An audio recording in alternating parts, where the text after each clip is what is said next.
हाय दोस्तों, कैसे हैं। आशा करते हैं आप स्वस्थ होंगे, मस्त होंगे। दोस्तों, एनबीएस ने नोटिफिकेशन जारी किया है। नवोदय विद्यालय समिति ने नोटिफिकेशन जारी किया है टीचर की भर्ती के लिए, टीचर के रिक्रूटमेंट के लिए। दोस्तों, ये जो भर्ती निकली है ये क्या है, एनबीएस पटना आरओ में निकली है। एनबीएस पटना आरओ के अंतर्गत जितने भी जीएनबी हैं, जवाहर नवोदय विद्यालय हैं, उसमें ये वैकेंसी निकली है। दोस्तों, ये जो वैकेंसी निकली है टीजीटी और पीजीटी के लिए है। तो दोस्तों, देख लेते हैं कि एप्लीकेशन की लास्ट डेट क्या है और किस पोस्ट के लिए, किस सब्जेक्ट के लिए वैकेंसी निकली है और उसमें कौन कौन से लोग अप्लाई कर सकते हैं, नंबर ऑफ वैकेंसीज कितनी है। दोस्तों, ये वो पीडीएफ है जो जारी की गई है। इसको आप क्या है, एनबीएस पटना आरओ की वेबसाइट से भी डाउनलोड कर सकते हैं। दोस्तों, इसमें ये बताया गया है कि जो एप्लीकेशन की लास्ट डेट है वो 24 मई है, 24 मई 2024 एप्लीकेशन की लास्ट डेट है। जो आपको एप्लीकेशन फिल करना है दोस्तों, वो ऑनलाइन मोड में फिल करना है। दोस्तों, ये जो वैकेंसी है ये क्या है कि बिहार, झारखंड और वेस्ट बंगाल के जीएनबी में वैकेंसी है। दोस्तों, देख लेते हैं किस सब्जेक्ट के लिए कितनी वैकेंसी है। दोस्तों, टीजीटी हिंदी के लिए बिहार में 12 वैकेंसीज हैं, झारखंड में दोस्तों 2 वैकेंसीज हैं और वेस्ट बंगाल में 9 वैकेंसीज हैं। टीजीटी इंग्लिश के लिए बिहार में 3 वैकेंसीज हैं, झारखंड में 4 हैं और वेस्ट बंगाल में 3 हैं। टीजीटी मैथमेटिक्स के लिए बिहार में 6 हैं, झारखंड में 5 हैं और वेस्ट बंगाल में 6 हैं। टीजीटी साइंस के लिए बिहार में 3 हैं, झारखंड में 6 हैं, वेस्ट बंगाल में 5 हैं। टीजीटी सोशल साइंस के लिए बिहार में 2 हैं, झारखंड में 1 है, वेस्ट बंगाल में 1 है। टीजीटी कंप्यूटर साइंस के लिए बिहार में 39 है, 39 हैं, झारखंड में 26 है और वेस्ट बंगाल में 18 है। टीजीटी फिजिकल एजुकेशन मेल के लिए बिहार में 11 है, झारखंड में 6 है और वेस्ट बंगाल में 3 है। टीजीटी फिजिकल एजुकेशन फीमेल के लिए बिहार में 5 है, झारखंड में 1 है और वेस्ट बंगाल में 3 है।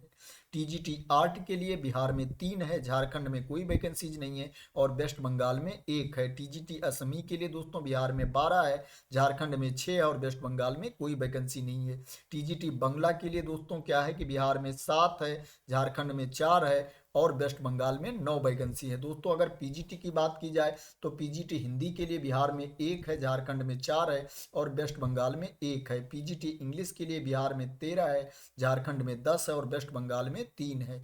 पीजीटी मैथमेटिक्स के लिए बिहार में 8 है, झारखंड में 8 है और वेस्ट बंगाल में 3 है। पीजीटी फिजिक्स के लिए बिहार में 19 है, झारखंड में 7 है और वेस्ट बंगाल में 9 है।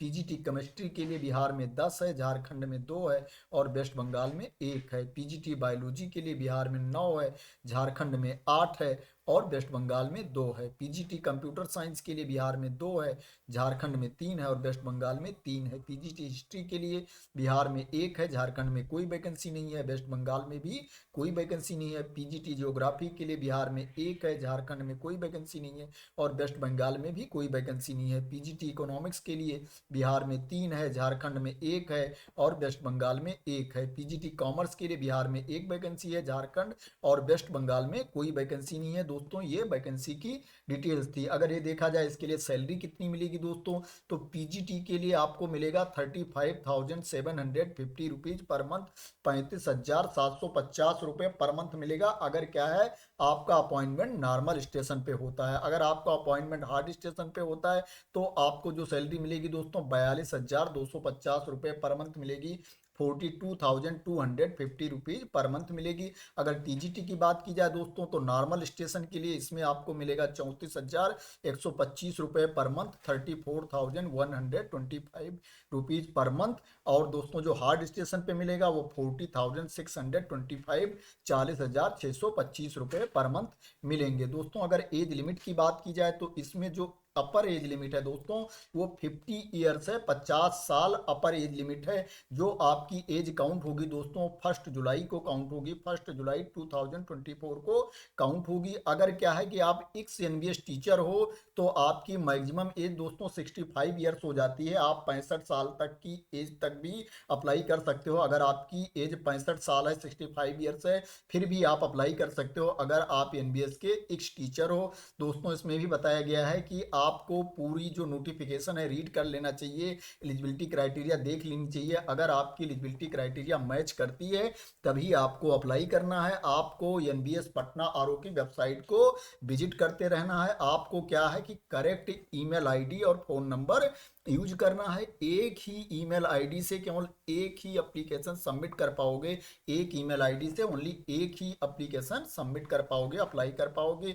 इसमें भी बताया गया है कि आपको पूरी इंफॉर्मेशन करेक्ट फिल करनी है। अगर किसी भी स्टेज पे पाया जाता है कि आपके द्वारा दी गई इंफॉर्मेशन गलत है तो आपका क्या है, एप्लीकेशन कैंसिल हो जाएगा, कैंडिडेचर रिजेक्ट हो जाएगा, आपकी उम्मीदवारी भी रिजेक्ट कर दी जाएगी, कैंसिल हो जाएगी। दोस्तों इसमें भी बताया गया है जो आप एप्लीकेशन फिल करोगे, एप्लीकेशन फॉर्म फिल करोगे, उसकी कॉपी आपके ईमेल पे सेंड की जाएगी। अगर आपके इनबॉक्स में वो मेल आपको नहीं मिलती है तो आपको अपना स्पैम फोल्डर भी चेक कर लेना है। दोस्तों इसमें ये भी बताया गया है कि जो कैंडिडेट का इंटरेक्शन होगा, पर्सनल इंटरेक्शन होगा, डॉक्यूमेंट वेरिफिकेशन होगा, वो फिजिकल मोड में होगा, ऑनलाइन नहीं होगा। आपको क्या है, पर्सनल इंटरेक्शन के लिए, डॉक्यूमेंट वेरिफिकेशन के लिए जो लोकेशन बताया जाएगा उस पर आपको खुद जाना पड़ेगा। दोस्तों इसमें यह भी बताया गया है कि जो एलिजिबल कैंडिडेट होंगे उनको document verification in personal talk के लिए अलग अलग लोकेशन पर भी बुलाया जाएगा। जो लोकेशन होंगे दोस्तों, डिफरेंट वेन्यूज होंगे, वो बिहार, झारखंड और वेस्ट बंगाल के होंगे। दोस्तों क्या है, subject wise call letter will be send by email only by the principal of respected venue JNV. दोस्तों क्या है कि जो अलग अलग जेएनबी हैं, रिस्पेक्टिव वेन्यू जेएनबी हैं दोस्तों, उनके प्रिंसिपल के द्वारा आपको कॉल लेटर सेंड किया जाएगा। Subject wise call letter send किया जाएगा, जहां पर डिसाइड होगा कि आपका इंटरेक्शन होना है। वहां के जो प्रिंसिपल होंगे उनके थ्रू आपको ईमेल जाएगी, कॉल लेटर आपको भेजा जाएगा इंटरेक्शन के लिए। दोस्तों इसमें भी बताया गया है कि जब आपका क्या होगा, डॉक्यूमेंट वेरिफिकेशन होगा, उस टाइम आपको एप्लीकेशन जो है उसको प्रिंट करवा लेना है। दोनों साइड का एप्लीकेशन आपको प्रिंट करवा लेना है। उसको क्या है, सेल्फ अटेस्टेड कॉपी आपको सबमिट करनी पड़ेगी। दोस्तों यहाँ पर यह भी बताया गया है कि आपको पटना आरओ प्लस जो रिस्पेक्टिव जेएनबी हैं उनकी वेबसाइट को चेक करते रहना है किसी भी अपडेट के लिए। दोस्तों यहाँ पर यह भी बताया गया है कि जितने भी आपके डॉक्यूमेंट होंगे, फोटो कॉपीज होंगी, उनकी सेल्फ अटेस्टेड कॉपी आपको सबमिट करना है। यहाँ पे दिया गया है candidate shall bring self attested photo copies of both side of all required document and mark list of each semester, year of degree, post graduation, diploma, experience certificate, award, NCC certificate etcetera. दोस्तों क्या है कि original भी आपको साथ में रखना है। जब आपका डॉक्यूमेंट वेरिफिकेशन होगा तो सबकी सेल्फ अटेस्टेड कॉपी भी होंगी, प्लस आपको ओरिजिनल भी अपने साथ रखना है। दोस्तों यहाँ पर ये भी बताया गया है कि आपका जो मतलब कट ऑफ डेट डिसाइड है, आपकी एलिजिबिलिटी क्राइटेरिया डिसाइड करने के लिए जो कट ऑफ डेट है दोस्तों 1 जुलाई 2024 है। 1 जुलाई 2024 से आपकी एलिजिबिलिटी क्राइटेरिया चेक की जाएगी। उसी के बेसिस पे ये देखा जाएगा कि आप एलिजिबल हो कि नहीं एलिजिबल हो। दोस्तों जो आपका पर्सनल इंटरेक्शन होगा फिजिकल मोड में, वो 3 जून से 5 जून के बीच में होगा। 3 जून 2024 से 5 जून 2024 के बीच में होगा। यहाँ पर लोकेशन भी बता दी गई है किस सब्जेक्ट के लिए कहाँ होगा। दोस्तों अगर बिहार स्टेट की बात की जाए तो जो ये सब्जेक्ट दिए गए हैं जैसे PGT Hindi, English, math, physics, chemistry, biology, history, geography, economics, commerce and TGT Hindi, English, math, science, social science, computer science, TGT art and PET male and female, इनका दोस्तों जो इंटरेक्शन होगा वो क्या है कि राजगीर डिस्ट्रिक्ट नालंदा में होगा। यह बिहार स्टेट वालों के लिए है। अगर झारखंड स्टेट वालों की बात की जाए दोस्तों तो इनका जो इंटरेक्शन होगा वो क्या होगा, वो GNB BIT Mishra Ranchi district Ranchi में होगा दोस्तों, झारखंड में। अगर वेस्ट बंगाल की बात की जाए दोस्तों, जो वेस्ट बंगाल वालों का इंटरेक्शन होगा, पर्सनल इंटरेक्शन, वो क्या है कि जेएनबी बर्दवान वेस्ट बंगाल में होगा दोस्तों। इसके बाद यहाँ पर यह भी बताया गया है कि जो कैंडिडेट बुलाए जाएंगे इंटरेक्शन के लिए वो 1:5 रेशियो में बुलाए जाएंगे। क्या है कि अगर एक वैकेंसी है तो 5 लोग बुलाए जाएंगे, जितनी वैकेंसी होगी उनके 5 गुना लोग बुलाए जाएंगे। ओनली टीजीटी कंप्यूटर साइंस को छोड़ करके टीजीटी कंप्यूटर साइंस के लिए जो कैंडिडेट बुलाए जाएंगे वो 1:3 रेशियो में बुलाए जाएंगे। अगर एक वैकेंसी है तो 3 लोग बुलाए जाएंगे। दोस्तों यहाँ पर भी ये भी दिया गया है कि NBS reserve the right to modify the place of personal interaction for subject notified if required. दोस्तों यहाँ ये दिया गया है कि नवोदय विद्यालय समिति के पास राइट है कि वो आपके लोकेशन को चेंज भी कर सकते हैं, कि जो नोटिफिकेशन में दिया गया है उस लोकेशन को वो चेंज भी कर सकते हैं। दोस्तों अगर बात की जाए क्वालिफिकेशन की, इसके लिए आपके पास क्वालिफिकेशन क्या होना चाहिए। दोस्तों अगर आप पीजीटी के लिए अप्लाई कर रहे हो तो आपके पास 2 year integrated post graduate course from regional college of education of NCERT or any other NCT recognized university institute in the concerned subject with at least 50% marks in aggregate। दोस्तों आपके पास 2 year का integrated post graduate course होना चाहिए from regional college of education, या आपके पास master degree होनी चाहिए जिसमें 50% मार्क्स होना चाहिए। अगर आपके पास इंटीग्रेटेड पोस्ट ग्रेजुएट कोर्स है तो दोस्तों क्या है, उसमें भी कंसर्न सब्जेक्ट में 50% मार्क्स होने चाहिए। अगर आपके पास मास्टर डिग्री है तो उसमें भी आपके 50% मार्क्स होने चाहिए रिलेवेंट सब्जेक्ट में।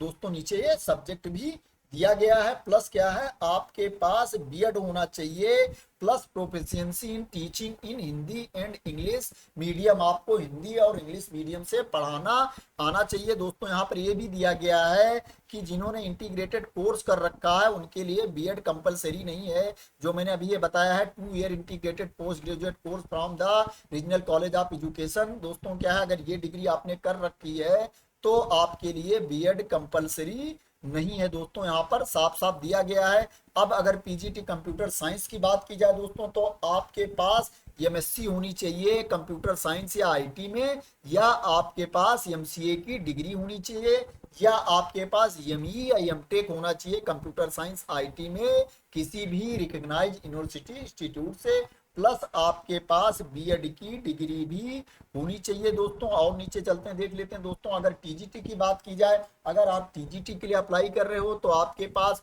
4 year integrated degree course of regional college of education of NCERT और other NCT recognised institution with at least 50% marks in the concern subject as well as in the aggregate. दोस्तों इसमें बताया गया है अगर आप टीजीटी के लिए अप्लाई करते हो तो आपके पास 4 ईयर की इंटीग्रेटेड डिग्री कोर्स होना चाहिए रीजनल कॉलेज ऑफ एजुकेशन से, और उसमें क्या है कि जो रिलेवेंट सब्जेक्ट हैं उसमें भी 50% मार्क्स होने चाहिए, प्लस आपके पास टोटल भी 50% मार्क्स एग्रीगेट होना चाहिए। प्लस ये बताया गया या आपके पास बैचलर डिग्री हो जिसमें 50% मार्क्स हो उन कंसर्न सब्जेक्ट में, प्लस एग्रीगेट टोटल भी आपके 50% मार्क्स हो।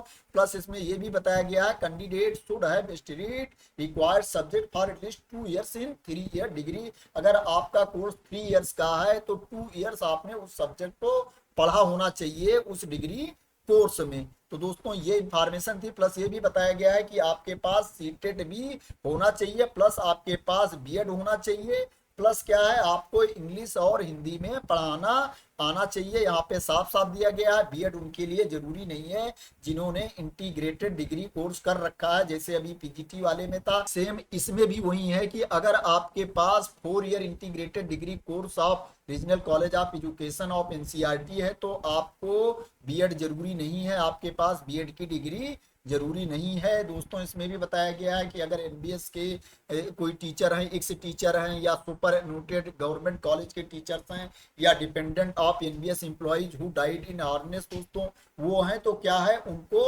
सीटेट से छूट मिल सकती है, उनके लिए सीटेट कंपलसरी नहीं होगा। दोस्तों यहाँ पर ये दिया गया है पोस्ट वाइज इलेक्टिव सब्जेक्ट दिए गए हैं। दोस्तों इस सब्जेक्ट का कॉम्बिनेशन दिया गया है, इसको आप इस पीडीएफ से अपने आप देख लेना। अगर मैं कॉम्बिनेशन भी बताने लग जाऊंगा तो वीडियो काफी लंबी हो जाएगी। दोस्तों इसको आप अपने आप देख लेना, पूरा यहाँ पे कॉम्बिनेशन बताया गया है कि किस सब्जेक्ट के लिए कौन सा कॉम्बिनेशन है, यहाँ पर वो डिस्क्राइब किया गया है। दोस्तों और नीचे चलते हैं, देख लेते हैं। अगर हम टीजीटी थर्ड लैंग्वेज की बात की जाए, जैसे टीजीटी असमी बंगला की बात की जाए, तो दोस्तों इसमें बताया गया है concern regional language as a subject elective subject in all the 3 years of degree course से। दोस्तों जो क्या है कि ये कंसर्न रीजनल लैंग्वेज है दोस्तों, आपके 3 ईयर्स का जो डिग्री कोर्स है दोस्तों उसमें सभी साल ये कोर्स होना चाहिए, ऑल ईयर ये कोर्स होना चाहिए, तीनों साल आपका ये कोर्स होना चाहिए। प्लस क्या है pass the central teacher eligibility test CTET आपको क्वालिफाई होना चाहिए, ये भी दिया गया है। प्लस आपके पास बीएड डिग्री होनी चाहिए। यहाँ ये भी बताया गया है कि बीएड उनके लिए कंपलसरी नहीं है जिन्होंने क्या है इंटीग्रेटेड कोर्स कर रखा है। यहाँ साफ साफ दिया गया BEd degree not required for the candidate who have undergone 4 years integrated degree course of regional office of education of NCERT or other NCT recognized institution। दोस्तों यहाँ पे ये साफ साफ दिया गया है। फिर यहाँ ये दिया गया है for TGT third language CTET state teacher eligibility test में be relaxed by the competent authority in case of non availability of candidates. दोस्तों क्या है कि ये जो रीजनल लैंग्वेज के लिए है, अगर सीटेड क्वालिफाइड कैंडिडेट नहीं मिलते हैं तो जो कैपेबल अथॉरिटी होगी वो छूट दे सकती है सीटेट के लिए। दोस्तों अगर टीजीटी कंप्यूटर साइंस की बात की जाए तो इसके लिए आपके पास बैचलर डिग्री होनी चाहिए, कंप्यूटर एप्लीकेशन में बीसीए होना चाहिए, या आपके पास ग्रेजुएशन इन कंप्यूटर साइंस होना चाहिए। दोस्तों यहाँ पर ये भी दिया गया है साफ साफ, provided that the computer science subject must be studied in all years as main subject. दोस्तों ये मेन सब्जेक्ट अगर क्या है कि आपके पास बीसीए नहीं है, दूसरा कोई ग्रेजुएशन है कंप्यूटर साइंस में, तो आपके पास जो सभी ईयर्स होंगे उसमें क्या है कंप्यूटर साइंस होना चाहिए, या आपके पास बी बीटेक होना चाहिए कंप्यूटर साइंस में, प्लस क्या है दोस्तों आपको सीटेट क्वालिफाई होना चाहिए, प्लस बीएड डिग्री भी आपके पास होनी चाहिए। यहाँ पर ये भी साफ साफ दिया गया है कि टीजीटी कंप्यूटर साइंस के लिए अगर बीएड वाले कैंडिडेट नहीं मिलते हैं तो जो क्या है डिप्टी कमिश्नर हैं वो छूट दे सकते हैं, वो विदाउट बीएड वाले लोगों को भी रखा जा सकता है, यहाँ पर साफ साफ दिया गया है। दोस्तों अगर टीजीटी आर्ट की बात की जाए तो degree in fine arts craft from recognised university और BEd degree in fine art from regional institute of education. अगर आप टीजीटी आर्ट के लिए अप्लाई करते हो तो आपके पास डिग्री होनी चाहिए फाइन आर्ट एंड क्राफ्ट्स में, या आपके पास बीएड डिग्री हो फाइन आर्ट में from regional institute of education से। दोस्तों अगर टीजीटी फिजिकल एजुकेशन के लिए अप्लाई करते हो, चाहे आप मेल हो या फीमेल हो, तो आपके पास bachelor of physical education degree BPEd from a recognised institution, आपके पास बीपीएड की डिग्री होनी चाहिए। दोस्तों इसके बाद इसमें अपर एज लिमिट के बारे में बताया गया है, जिसको मैंने ऑलरेडी बता दिया है कि सभी कैटेगरी के लिए जो एज लिमिट है दोस्तों वो 50 ईयर्स है। जो आपकी एज काउंट होगी वो 1 जुलाई को काउंट होगी, 1 जुलाई 2024 को आपकी एज काउंट होगी। अगर आप एक एनबीएस टीचर हो तो आपकी अपर एज लिमिट हो जाती है 65 ईयर्स, आप 65 ईयर्स तक अप्लाई कर सकते हो। तो दोस्तों ये नोटिफिकेशन जारी किया गया है एनबीएस के द्वारा, नवोदय विद्यालय समिति के द्वारा। ये जो वैकेंसी निकली है दोस्तों ये एनबीएस पटना आरओ के अंतर्गत निकली है। एनबीएस पटना आरओ के अंतर्गत जितनी भी जीएनबी हैं उनमें वैकेंसी निकली है। दोस्तों ये वैकेंसी निकली है बिहार, झारखंड और वेस्ट बंगाल में। ये वैकेंसी परमानेंट पोस्ट नहीं है, कंट्रेक्चुअल बेसिस पे है, ये 1 ईयर के लिए है। अगर आपकी एलिजिबिलिटी क्राइटेरिया मैच करती है, आप अप्लाई करना चाहते हैं तो अप्लाई कर सकते हैं। दोस्तों मैं आपको एनबीएस की वेबसाइट पर लेके चलता हूं और बता देता हूं कि आप अपने आप इस पीडीएफ को कैसे डाउनलोड कर सकते हैं। दोस्तों ये पटना आरओ की वेबसाइट है। दोस्तों जब आप पटना आरओ की वेबसाइट ओपन करोगे दोस्तों तो क्या है कि ये ऊपर ही यहीं पे आ जाएगा। दोस्तों आप यहाँ देख सकते हो रेड कलर में दिया हुआ है, जैसे यहाँ पे दिया गया है advertisement for engagement of contract teacher for session 2024-25। इस पे क्लिक करोगे दोस्तों तो क्या है ये पीडीएफ ओपन होकर के आ जाएगी, जो मैं पीडीएफ अभी आपको दिखा रहा था ये ओपन होकर के आ गई। दोस्तों इसके बाद यहाँ क्या दिया गया है, click here for apply for the post of TGT on contract basis. दोस्तों इस पे अगर क्लिक करोगे टीजीटी पे तो क्या होगा, ये टीजीटी वाला जो एप्लीकेशन है ये ओपन होकर के आ जाएगा। सेम इसी तरह से पीजीटी वाले लिंक पर भी क्लिक करोगे दोस्तों तो ये पीजीटी वाला एप्लीकेशन का लिंक भी ओपन होकर के आ जाएगा, जिसमें देख सकते हैं आप पूरी डिटेल्स दी गई है। इसमें क्या है आपको ये फिल करना है और इसमें आपको अप्लाई करना है, ऑनलाइन यहीं से अप्लाई करना है, आपको ऑफलाइन मोड में अप्लाई नहीं करना है। ये लिंक दिया गया है वेबसाइट पर जाकर के, ये लिंक आप ओपन कर सकते हो। इस लिंक को मैं अपने टेलीग्राम चैनल पर भी डाल दूंगा, पीडीएफ को भी डाल दूंगा, प्लस इस लिंक को भी मैं अपने टेलीग्राम चैनल पर डाल दूंगा। आप वहां से भी इस लिंक को पा सकते हैं दोस्तों, उस पीडीएफ को भी डाउनलोड कर सकते हैं। तो दोस्तों आशा करते हैं मेरे द्वारा दी गई इन्फॉर्मेशन से आप सेटिस्फाई होंगे और ये वीडियो आपको पसंद आई होगी। अगर ये वीडियो आपको पसंद आई हो तो इसको लाइक कर देना, शेयर कर देना, और मेरे चैनल को अभी तक सब्सक्राइब ना किया हो तो सब्सक्राइब कर लेना। क्या है कोई न्यूज आती है, वैकेंसी जाती है, नोटिफिकेशन आता है तो उसकी वीडियो मैं बनाता रहता हूँ। अगर आप मेरे चैनल को सब्सक्राइब कर लेंगे, अगर मैं कोई नई वीडियो बनाऊंगा तो उसकी नोटिफिकेशन आप लोगों तक पहुंच जाया करेगी। तो थैंक यू सो मच दोस्तों फॉर वॉचिंग।